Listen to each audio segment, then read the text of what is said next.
In this video, Audrey will show you how to make a necklace from a recycled plastic bottle.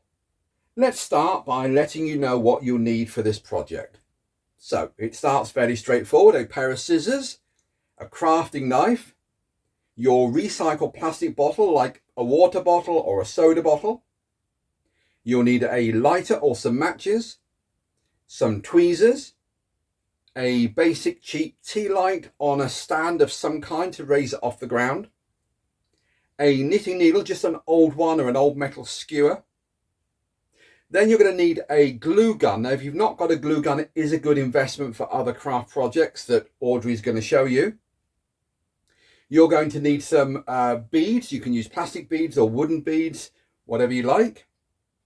You're going to need some nylon thread. Audrey's using clear 0.4mm nylon thread. You'll need some jump rings. Then a bit more specific, you're going to need some clamshell necklace ends. You're going to need some lobster clasps, and you'll need some jewellery pliers. So the first thing that Audrey is going to do is to work with the plastic bottle. So she's taking a craft knife and making a cut somewhere near the top of the bottle, just enough to be able to get her pair of scissors in. And then, well, as you can see, she's cutting around so that the top gets removed from the rest of the bottle. Now she's going to do exactly the same at the bottom of the bottle. So put in the craft knife, make a little bit of a cut. Goes without saying, be really careful when you're using your craft knife. Put the scissors in where you've made the cut, and then work your way around. So she's cut off the top and cut off the bottom, and now what she's going to do is just cut away right through from one end to the other to give her a plastic sheet which she's then going to work with. Now obviously it's not going to be a flat plastic sheet because it's been in this shape for a long time, but there you are. That's what we'll work with in the next step.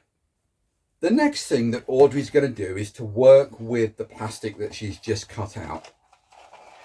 So working at one end, she's going to cut all the way round from one side to the other with a width of around about 2 to 3 centimeters. And then working with that strip, what she's now going to do is she's going to cut into squares.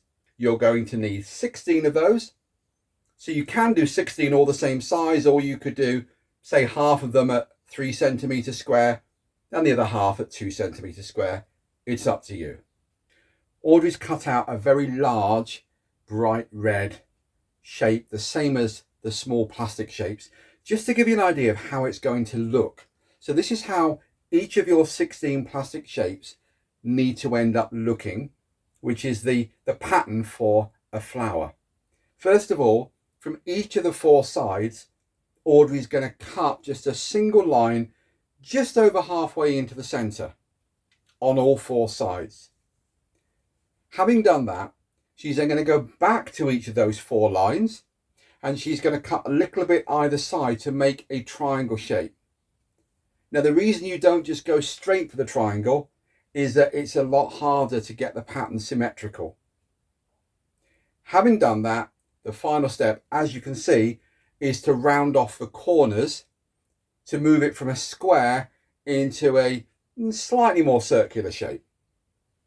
The next thing that Audrey is going to show you how to do is to take them from being flat 2D shapes to more of a 3D petal shape.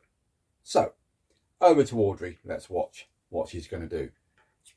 She's already lit her tea light. You probably can't see, but what's happening is it's starting to bend the plastic, as you can imagine it would do. What you'll find is when it's over the flame, nothing's happening, and then suddenly it will start to bend. So just really concentrate so that the plastic doesn't melt beyond all recognition. Just a little bit over each petal, bend it a little bit more if needed. Work your way around all 4 petals. If you are using your hands rather than tweezers, obviously be careful of the flame. The next thing you do is take your, I say knitting needle, you want something that you're not using for knitting, so it could be a barbecue skewer, something like that as well. Heating up the end, And what this is being used for is to make a hole through the center of your petal. So you need it fairly hot in order for it to work. It does cool down very, very quickly. So you want to go from the heat straight to the petal and into the center. Obviously, making sure that your fingers are not directly behind where you're poking with the hot metal skewer or knitting needle. So the first thing that Audrey is going to do is take the nylon thread. As we said at the start, she's using a 0.4mm thickness. It's up to you what you do. And she doesn't need to measure it out because she's done this many times before. You may want to just carefully hold it around your neck to the height that you want. Remember, you might want a slightly shorter one and then a kind of a middle one and then a longer one that will hang down the furthest. So taking the nylon thread, she's going to put it through the first of the petals and run the thread almost to the end. It is a little bit fiddly, this, because the nylon thread has got a bit of a life of its own because it's been wrapped around and it wants to stay wrapped around rather than being straight. So having put the first petal on, as you can see, this Audrey's first petal has come off, so she's going to pop it back in again. It is a little bit fiddly.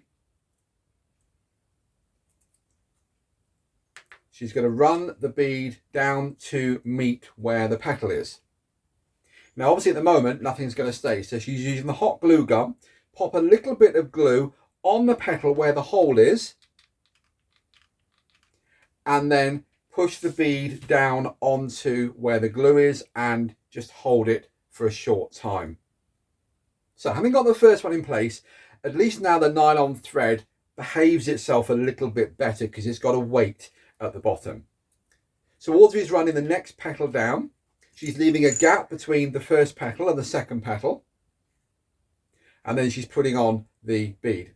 Audrey's using a similar colour, as in a fairly colourless bead. You might want to go really bright. You might want to use wooden beads or plastic beads. That's entirely up to you. That's a design choice which you can make yourself. One thing you obviously got to be careful is make sure you put the petals on the right way round so that the bead is in the centre of the petal with the leaves curling around it and not the other way round. So Audrey's got both parts on the nylon thread. She's adding the glue to where the centre hole is, and then she will push down the bead to join where the plastic petal is. It is a little bit fiddly. Just hold it on for a few seconds so that it's not going to be running away after you let go of it. So Audrey's got her 3 strands of petals. Hers are slightly different lengths with different numbers of petals. You'll work out your own way of doing it. And now this step is the putting it all together. First thing you need to make sure you do is that the 3 strands of petals are all facing in the same direction.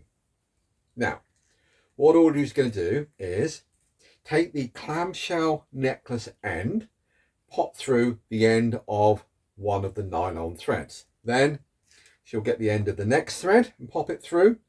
You can try doing all 3 or 4 at once, but it's a lot more difficult. So Audrey prefers to put one in at a time.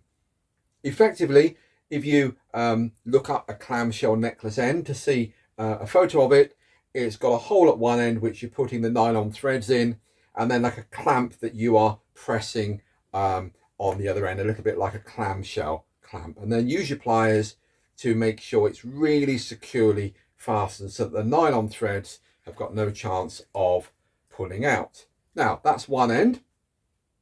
What she's then going to do is take a jump ring. And if you're familiar with jump rings, you'll know that they're circles that you can manipulate to make a gap at one side.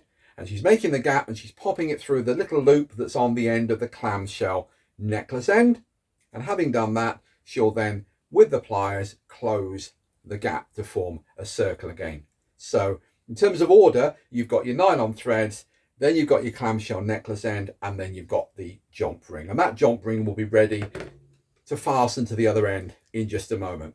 So now working on the other end, she's taking another clamshell necklace end and she's putting through the first of her nylon threads. Then she'll put through the second one, then the third one. You may have 2, 3, 4. Again, that's up to you how you'd like to design it. She's putting through one at a time through the hole that's at the end of the clamshell necklace end. Then using the pliers, she's going to press down the two parts of the clamshell in order to secure the nylon thread so that they won't have any chance of coming out. Having done that, she'll then take a jump ring, and this time also the lobster clasp. So she'll undo the jump ring, but rather than just attaching the jump ring as she did on the other end, she also needs to attach the lobster clasp as well onto this end. Now, in this bit of video, Audrey's just using one jump ring per end. If you were observant, the photo at the start showed several jump rings on each side, which is Audrey's preferred way of doing it, but that's not very exciting to watch, so she's just using one on each end for now. She's making sure that the lobster clasp and the clamshell necklace end are both securely fastened with the jump ring as the connector. So there we have the finished product. Obviously, if Audrey was to model it as a necklace around her neck, you would much better see how it hangs and looks nicely on her. But she is a silent crafter and also the anonymous crafter, so you're just going to have to trust us that once you make it and put it around your neck and look in the mirror, you're going to be happy with the finished product. So there we have Audrey's necklace from recycled plastic bottle, and until next time, this is Audrey herself saying goodbye. Goodbye.